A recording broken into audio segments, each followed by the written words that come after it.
Okay, friends, this week we are doing all things decimals. So we're going to be adding, subtracting, multiplying, and dividing this week. We're going to start with adding. So I'm doing number 1 for you. We have 4 and 26 hundredths plus 3 and 13 hundredths. Now on your Google Slides, you have the nice place value chart that can help you out, but I'm going to show you how to do it without the place value chart. So when we add decimals, it's important that your numbers line up by place value. So numbers in the ones place need to line up, tens, and then even the numbers behind the decimal.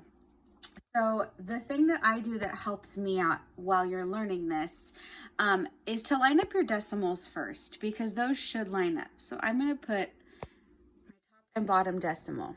Okay, now these are called addends, and our answer is called what? If you said sum, give yourself a pat on the back. Yes.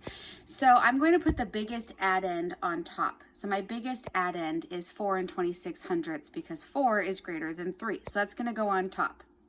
So I already have my decimal point. I'm going to look at what number is before the decimal point. Well, there's a 4. So my 4, try not to knock the camera, is going to go before the decimal point. Right before, because it's right before up here too. And then I have a 2 right behind the decimal point and a 6 behind the 2. The 4 is in the ones place, our decimal point. We have our 2 in the tenths and our 6 in the hundredths. So now you want your second addend to line up perfectly here. Our decimal should line up. Our numbers in the ones place should line up. Our numbers in the tenths place should line up, and our number in the hundredths place should line up. Now you're ready to add. Okay, so we're going to start in our ones place. You start in the lower place value. 6 plus 3 is 9. Now we're going to go to our tenths place. 2 plus 1 is 3. Don't forget this part. Drop your decimal down.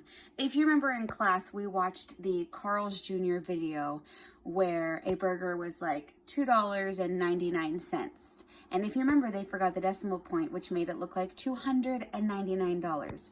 The decimal point is important. It completely changes the place value of our numbers. So now we're going to go to our whole numbers. We're going to our ones place. 4 plus 3 is 7, and we get our final answer, 7 and 39 hundredths. And that's all you're going to do for the rest of the problems. Make sure you line those place values up. Put your decimals first, add your numbers in after that.